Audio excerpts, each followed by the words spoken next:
It gets cold sometimes, so cold you can't drive an EV. You can't think straight, and maybe that's why some people really actually think you can't drive an EV when in fact it turns out you can. The Midwest gets very, very cold.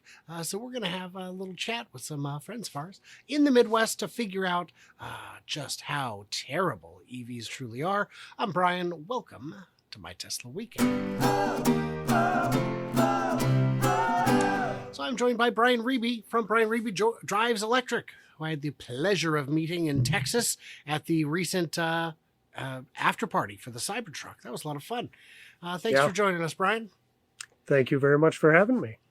Yeah, what a fun tweet. I didn't tell you before when I scheduled you which tweet it was going to be, but it turns out you were already on the ball because you had seen the same silliness that I had. So let me just read this to you.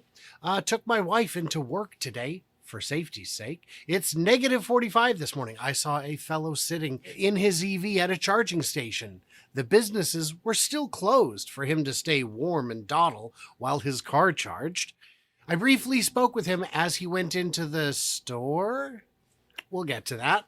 He said he's been sitting in the car running the heaters and it was taking about twice as long to charge. The car's range was 280 kilometers in the cold, he said. This fellow said his trip to Saskatoon from Kelowna takes about 3 times longer for charging time, sitting time. His charges today were $100 and 2 hours of sitting with heaters on, and the battery was only 2/3 charged. 2 hours of sitting. He said he liked his EV, but only in the summer. But he said it's only if it's not too hot, because AC drains the battery real fast. So if you live in Canada and are considering buying an EV, make sure your pockets are deep and you're never on a schedule. I wish him luck. His name was John. So that part, I mean, that's a citation if I've ever heard one. That's super crazy. What do you think? What do you think about this very, very plausible story at all?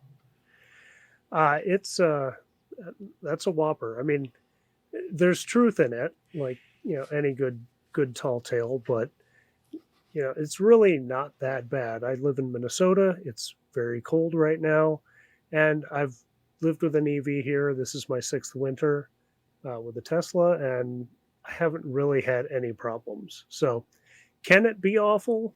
Yes, but is it that awful all winter and all summer? Apparently No. So let's look at this because it's fun. It's fun. I saw a fellow sitting in his EV at a charge. The businesses were still closed for him to stay warm and dawdle while his car charged. So he can stay. I mean, he needs the businesses to stay warm, but the businesses were closed, Brian. They were closed. Yep. I briefly spoke with him. I briefly spoke with him as he went into the store. Well, you can't do Is that. He a burglar? It's the crime of the century. There's no police. He had a sack with a dollar sign on his shoulder. He was going in. If this person was real, they would be very suspicious. But he is real because we've got that very valuable citation. His name is Jack. So you've driven in. So I would like to point out, I pulled up this, which is some kind of weather stuff here. These are record weather. We've got December warmest on his. But anyway, we've got some more fun stuff. These are the coldest temperatures of last December. Now we can agree that December is winter, right? I think so. I believe it is. Would you say that these are normal December kind of winter temperatures? They're pretty cold, but they're, I wouldn't doubt them at all. Okay. Because it can get very cold in the Midwest, and it does. And that is true also into Canada. You can look at, again, this map here and see that it does get, colder where you are, for example. Mm-hmm. But looking at this, these are not negative 45, I can't help but notice. Do you know there are a lot of states that have never had negative 45 degree weather? I've heard that, yeah. I've been to West Yellowstone at Christmas, and that was my record. It was negative 15. It's very unpleasant.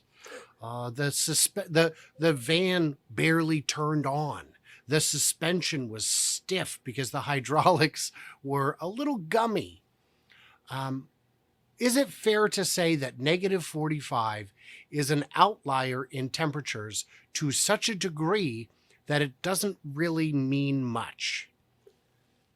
Yes, definitely. I would say that's a once or twice in a winter event, maybe. And that's with wind chill in Minnesota anyway. And that means, and again, some states, a lot of states have never had in their entire history negative 45 degrees. How well do gasoline cars function in temperatures like that? I'm glad you asked because my neighbors today had two trucks pulled up next to each other trying to jumpstart or figure out a battery issue or potentially an alternator issue.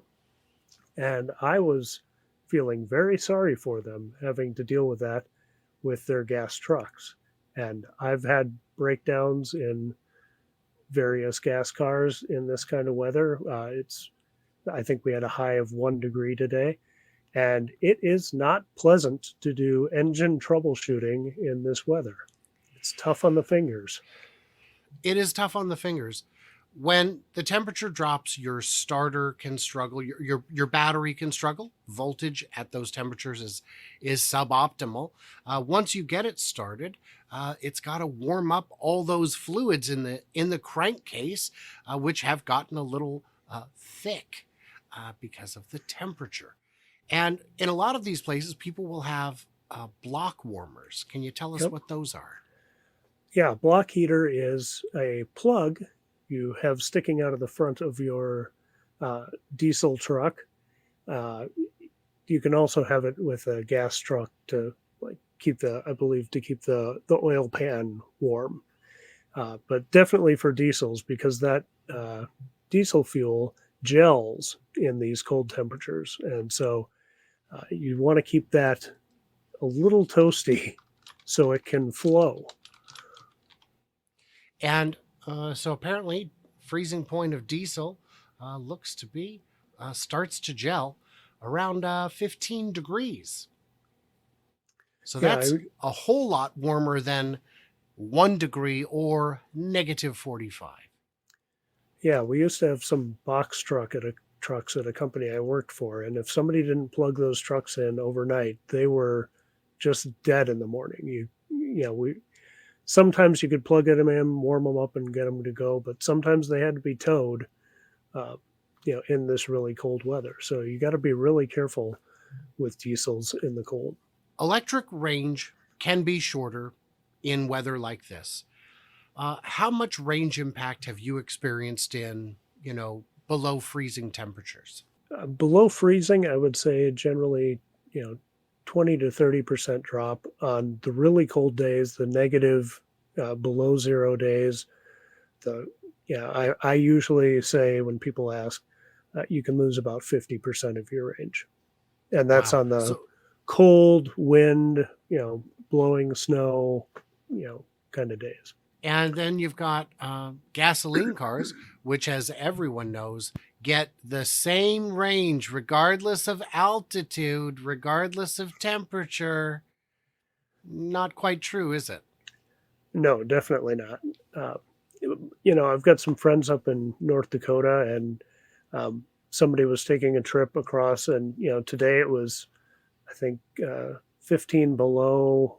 They were driving 70 miles an hour, and had a headwind that was pretty strong, and they were just making it charger to charger, and it wasn't pleasant, but it was doable. But I've got another friend up there who has two Teslas, and they charge on 110 in their apartment, and they've gotten by for 5 winters with just that. And then if they need a bigger charge, they go to a charger in town.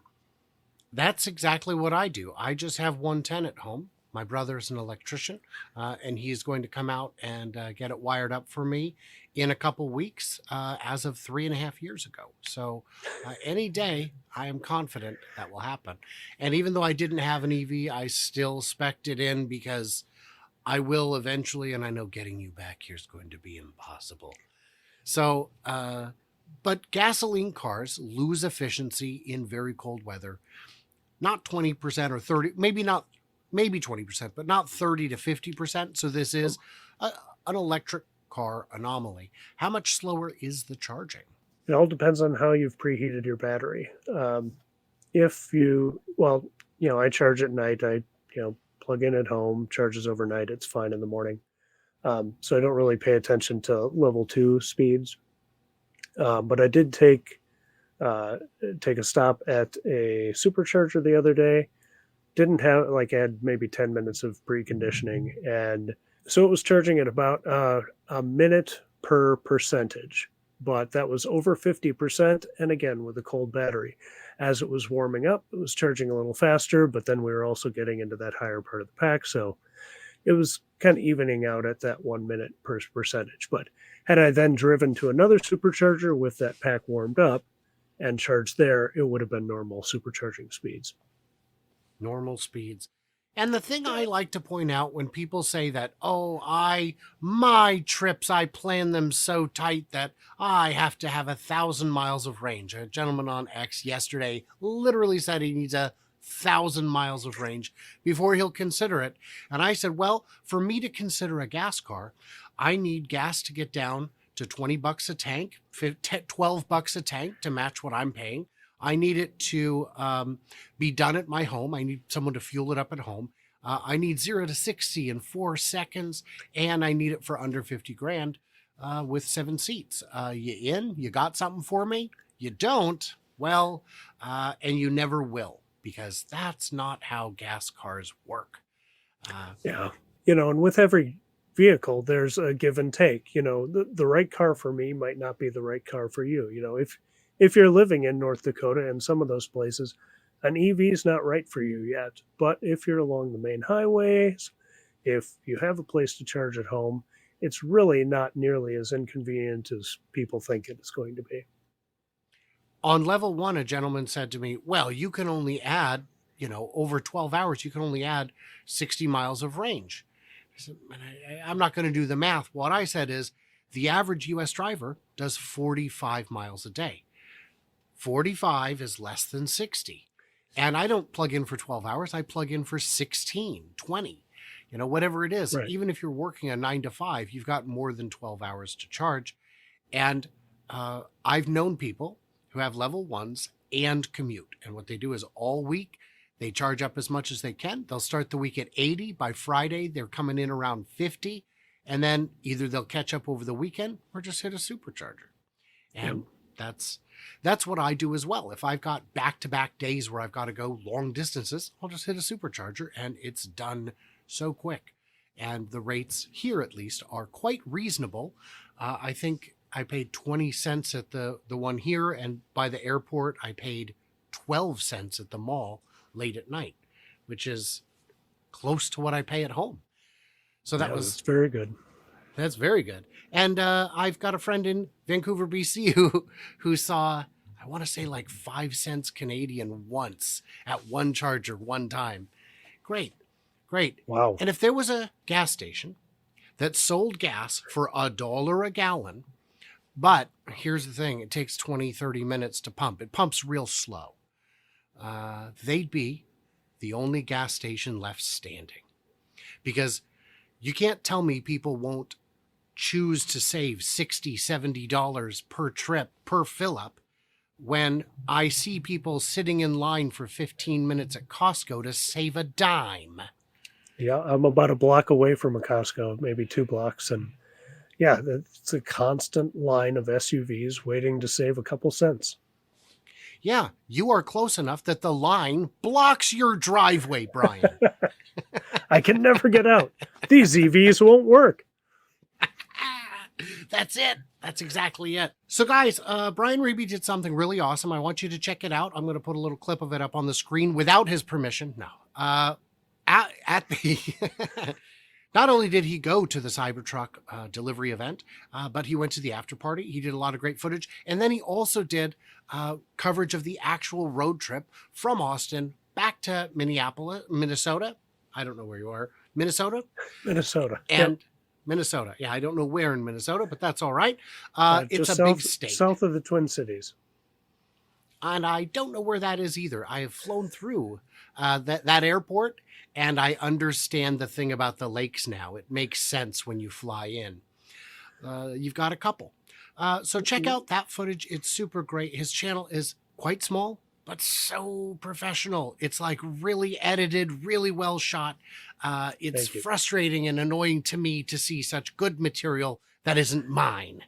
But then again, I don't make art. I'm not a master chef. I make salami. It's pretty good salami, but I know what it is.